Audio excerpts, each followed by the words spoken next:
Ce cours se nomme Le vin rentre et le secret sort. Ce cours est le Nishmat, Maurice Moshe Mimi, Ben Rechima Suzanne et son épouse Myriam Muriel Bat Louise Aziza, Alem Shalom, que je vous les bénisse. Là, ils sont dans le Olam Emet, dans le Gan Eden, et leur donne beaucoup de nachat. Et ce cours est pour la tzlacha de leur fils, Philippe Mimi, mon cher ami.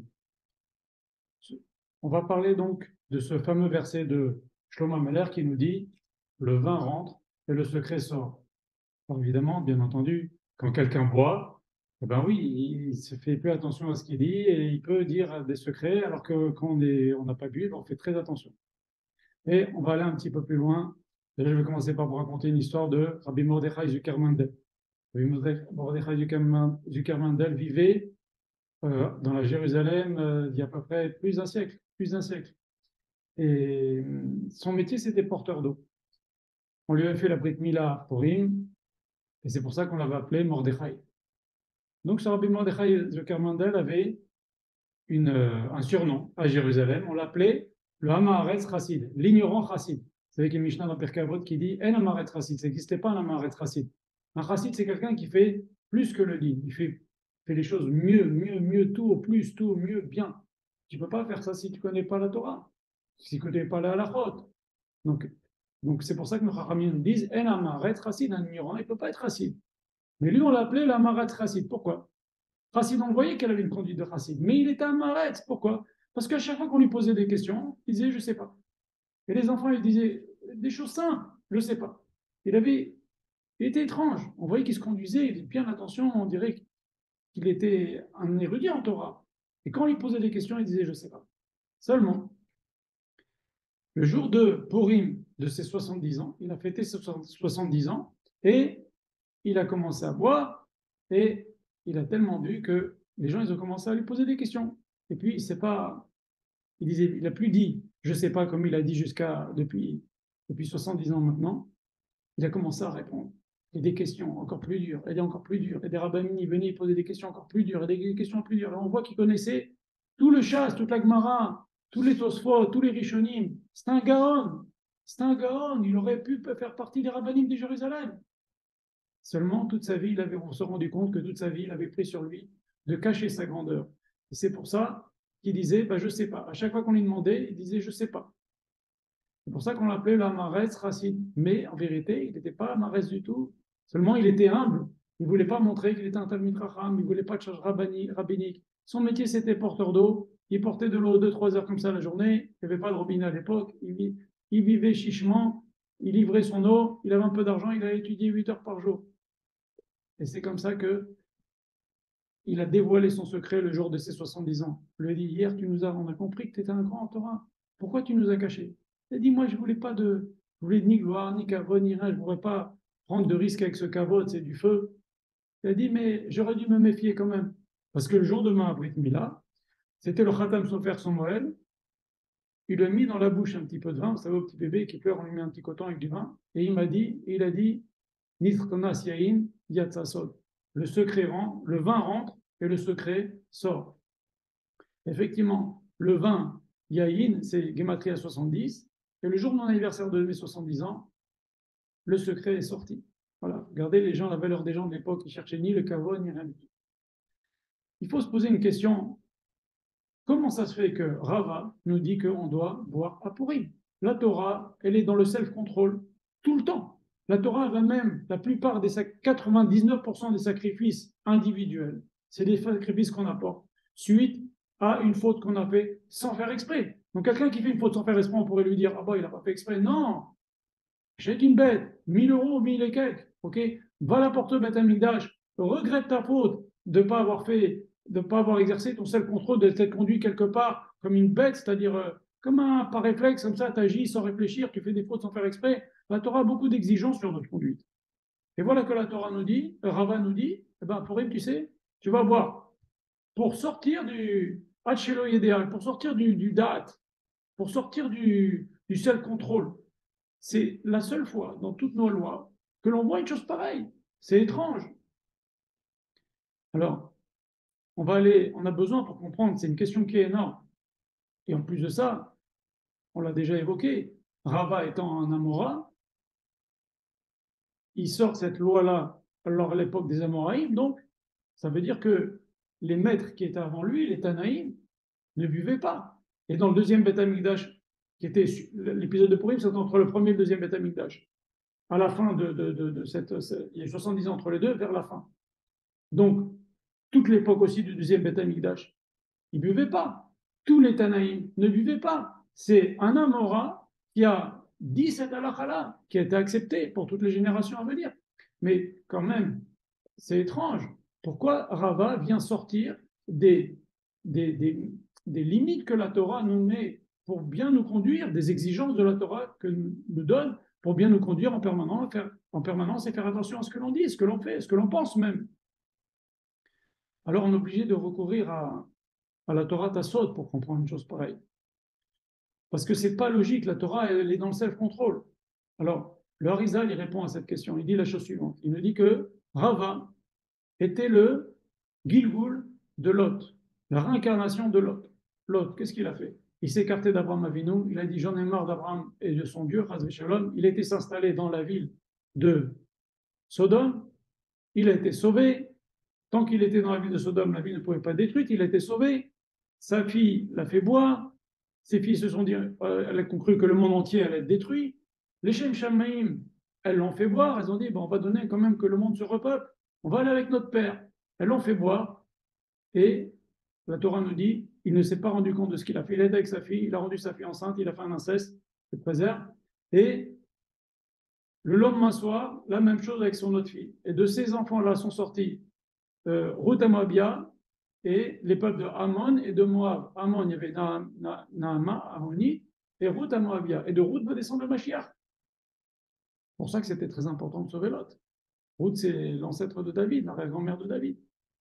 Alors maintenant, la Torah nous dit que après la première nuit, qu'il a fait cette bêtise avec sa grande fille, la Torah nous dit qu'il ne l'a pas su ni en se couchant et ni en se levant.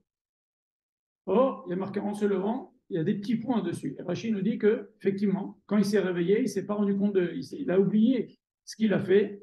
Seulement, quand le deuxième soir, il a bu, sa deuxième fille lui a fait boire pour faire aussi ce qu'elle devait faire avec lui pour perpétuer l'espèce humaine. Quand il a bu, il a eu un flash. Il s'est rappelé ce qu'il a fait la veille avec la première fille en buvant et il a quand même bu.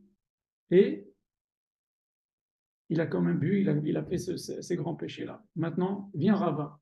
Rava qui est le Gilgul de l'autre, qui ne dit pas seulement qu'il faut boire à Purim. Rava nous dit des choses étranges encore. Il nous dit que Erev Pessah, alors en opposition à tous les Chachamim. Les Chachamim nous disent Erev Pessah, on ne doit pas beaucoup manger l'après-midi, on ne doit pas boire, on doit arriver en état bien clair dans sa tête et en ayant faim. Rava il nous dit non, Erev Purim, il faut boire. Comme ça on arrive avec la faim, il faut boire du vin. La halakha n'est pas comme Rava, mais quand même, il a des opinions étranges. Et ça, c'est pour les mitzvot. Il nous dit de boire. Et on voit, la Gemara nous raconte une histoire que Rav Yosef, un jour, voulait boire du vin. Il a dit à son serviteur, fais-moi la méziga du vin. À l'époque, le vin était beaucoup plus fort que le vin d'aujourd'hui. Le vin d'aujourd'hui, c'est 11 degrés, 12 degrés. À l'époque, le vin était beaucoup, beaucoup plus fort. Donc, ce qu'on faisait, c'est qu'on mettait de l'eau dedans. Comme on fait le vendredi soir, on met de l'eau. Mais aujourd'hui, on met 3 gouttes, mais à l'époque, ils mettaient beaucoup d'eau pour rendre le vin à un degré normal, normal à boire, quoi. Et ce serviteur va commencer à faire la méziga, verser de l'eau pour dissoudre un petit peu le vin, le rendre un peu moins fort. Et voilà que Rava arrive, et il voit le serviteur de Rav Yosef faire ça, il lui dit, laisse-moi faire. Et il met beaucoup, beaucoup, beaucoup d'eau dans le vin de Rav Yosef. Ce n'était pas une occasion de mitzvah, ce n'était pas un Shabbat, ce n'était pas Yom Tov, c'était un jour normal, comme ça. Et donc, le serviteur va servir à son maître, à Rav Yosef goûte le vin, il dit, ça c'est le genre de vin que prépare Rava, un vin très très dilué, très très très léger. Alors pour la mitzvah de Purim, il nous dit de boire. Pour la mitzvah d'Herba Kosot et de manger la matzah avec appétit, il nous dit bois, comme ça tu as très faim. Ok? Et quand c'est pas la mitzvah, il dissout, et ben oui, ça marche avec son état de Gilgul de Lot. Lot, il a fait des avérotes avec le vin. Maintenant, qu'est-ce qu'il veut, Rava? Il veut qu'avec le vin, on l'utilise pour la mitzvah, pour Purim, pour Erev Pessah. Et quand c'est pas pour la mitzvah, doucement le vin, on va te le dissoudre énormément. Et maintenant, qu'il le sache ou qu'il ne le sache pas qu'il est Gilgoul, son âme sentait qu'il y avait quelque chose à arranger avec le vin. Certainement qu'il le savait, bien entendu, on parle d'Amoraïm. Et donc, ça c'est déjà pour comprendre pourquoi Rava, il a toujours, il nous dit de boire comme ça à Purim. C'est parce qu'il avait quelque chose à arranger par rapport à son Gilgoul de Lavan. Ça c'est une chose. Maintenant, pourquoi il y a une deuxième question, il y a d'autres questions qui se posent. C'est aussi avec le vin, et c'est aussi à l'époque de Bereshit. On voit que Yosef, quand il retrouve ses frères, il leur dit « Allez chercher Benjamin et faites-le-moi venir ». Mais Yosef, il ne s'est pas rendu compte qu'en disant ça, il va faire souffrir son père. Son père, il va avoir de la peine. Le seul qui lui restait de Rachel, c'était Benjamin. Et voilà que Benjamin va partir, et Benjamin va se retrouver tout seul, Yaakov. Et Ben Yaakov, il ne voulait pas d'ailleurs au début, Yaakov, il a dit, s'il lui arrive un malheur, je ne veux pas laisser partir Benjamin. Malgré cela, Yosef savait que son père allait avoir de la peine. Il lui a dit, amenez-moi Benjamin. Et non seulement, alors ils vont venir Benjamin. Et Yosef reconnaît tout le monde. Eux ne le reconnaissent pas. Et Yosef leur sert une très grande séouda. Et voilà qu'ils boivent. Tout le monde boit. Tout le monde boit. Et c'est étrange parce que Rachid nous dit, pourquoi la Torah nous le signale, qu'ils ont bu, c'est parce que depuis qu'il y a eu la vente de Yosef, ils se sont interdits à eux-mêmes de boire. Ils se sont mis comment vous dire, ils ont pris sur eux, on ne boit pas de vin tant qu'on n'a pas retrouvé notre frère. Donc, et Yosef aussi s'est interdit de boire parce qu'il comprenait la peine dans laquelle son père était, voire les cours qu'on a donné sur le sujet. Alors maintenant, que Yosef boit lorsqu'il revoit ses frères, c'est normal, il a reconnu ses frères. Mais que les frères boivent, c'est étrange. Pas seulement ça. Et on voit que Yosef, il donne à chacun des frères un cadeau. Et à Benjamin, il offre 5 cadeaux, 5 tenues, 5 vêtements. Rachid dit pourquoi 5? Alors, nos Chachamim me pose la question. Ils me disent, mais comment ça se fait que Yosef a souffert de la jalousie de ses frères pour une tunique? Nos Chachamim nous disent, pour la tunique en plus, qui vaut, je ne sais pas, 5 sélaïm, nous dit la Gemara, une petite somme d'argent, cette tunique où il y avait marqué Birkat Kohanim, des Shemot HaKodesh, etc., que son père lui avait fait, des Shemot HaKodesh liés à Birkat Kohanim. Pour cette tunique-là, en plus, il a été vendu. Et ça crée la jalousie, la Torah nous le raconte. Et maintenant, lui, il vient, il retombe dans ce risque de rendre les frères jaloux, et il lui donne 5 habits à Benjamin, alors que les autres, ils n'en ont qu'un, un cadeau, et lui, il en a 5. Chachamim nous disent, ces 5 habits de Benjamin, que Yosef a offert à Benjamin, c'était pour préfigurer les 5 habits avec lesquels Mordechai va sortir. Quand l'histoire se termine, quand le roi dit pendez Haman, il y a marqué que Mordechai sort avec 5 habits. Et donc, nos Chachamim déjà ont vu que dans cette Séouda, Yosef a préfiguré ce qui va se passer à Purim. Mais le Midrash, il y a 2 opinions dans le Midrash. Il y en a qui disent que cette Séouda-là, c'était Purim. Et donc, Yosef a voulu préfigurer ce qui va se passer. Il fallait que lui, Yosef, Midata Yesod, fasse cette Séouda avec ses frères et lui offre les 5 habits de Mordechai en plus à Binyamin et qui boivent pour préfigurer ce qui va se passer, la grande délivrance à Purim qui va se passer dans des Séoudas où il va y avoir du vin, la Séouda d'Achashverosh, la Séouda d'Esther avec Aman et Achashverosh, et les Juifs qui vont faire la fête avec Yom Mishte, Vesimcha, etc., et pour toutes les générations. Et donc, Yosef a voulu absolument que Binyamin soit là, malgré que ça allait faire de la peine à son père. Parce que Benjamin a un rôle clé dans Purim. C'est pour ça qu'il a fait venir, et c'est pour ça qu'ils ont bu. Et les frères, maintenant, pourquoi ils ont bu? Ils n'ont pas connu Yosef, oui, mais leur âme a senti qu'il se jouait quelque chose pour l'avenir des Israël. Et c'est pour ça qu'ils ont bu. Maintenant, on peut comprendre pas mal de choses aussi. Les Chachamim nous disent que les Juifs ont fait 4 voyages entre Eretz Israël et l'Égypte. Premier voyage, les frères sont partis en Égypte pour rechercher à manger. Ça représente le premier exil, les îles d'Égypte. Deuxième voyage, Yosef fait venir, les frères repartent, et Yosef fait venir Benjamin. Et ça, c'est le deuxième exil, l'exil quand Nebuchadnezzar a détruit le temple. Et entre le premier et le deuxième temple, c'était le deuxième exil. Et là, Yosef savait que Benjamin allait avoir un rôle important. C'est l'épisode de Purim qui a eu lieu entre le premier et le deuxième temple. Donc, il fallait que Benjamin vienne. C'est le deuxième exil. Troisième voyage, c'est quand les frères repartent. Yosef s'est dévoilé à eux. Ils font venir Yaakov et toute la famille. Et quatrième voyage, c'est quand les Juifs vont sortir d'Égypte. Ça correspond à nos 4 exils. Voilà. Donc, on voit que ce fameux repas que Yosef avec ses frères, où ils ont bu, c'est déjà les prémices de Purim où il a voulu tracer ces choses-là. Et pourquoi il fallait que ce soit Yosef? Parce que Yosef, c'est Midat HaYesov, c'est-à-dire la Shmirat Habrit. En quoi les Juifs ont fauté en participant à cette Séouda? Alors bien sûr, c'était une Séouda perverse, parce qu'il y avait des femmes, il y avait des trucs mauvais qui se passaient. En plus de ça, qu'est-ce qu'il fêtait à Achashverosh? Il fêtait la non-reconstruction du Beth Amikdash, puisqu'il y a un prophète qui avait dit au bout de 70 ans, le temple va être reconstruit. Eh ben, selon le calcul d'Achashverosh, il y a une erreur à partir, enfin, il a mal estimé à partir de quand commençaient ces 70 ans. Et donc, il a fait la fête de quoi? Que le temple ne va pas être construit. D'ailleurs, toujours il dit à Esther, qu'est-ce que tu veux? Demande-moi tout ce que tu veux, même sauf la moitié du royaume, jusqu'à la moitié du royaume. Rachamim il ne va pas lui donner la moitié du royaume. Qu'est-ce qu'il va lui donner? Il dit ce qu'il y a la moitié du royaume, la construction du Beth Amikdash. Ne me demande pas la construction du Beth Amikdash. Atratia Malchut. Parce qu'au milieu du royaume, c'est Jérusalem. Ne me redemande pas ça. Demande-moi tout ce que tu veux sauf ça.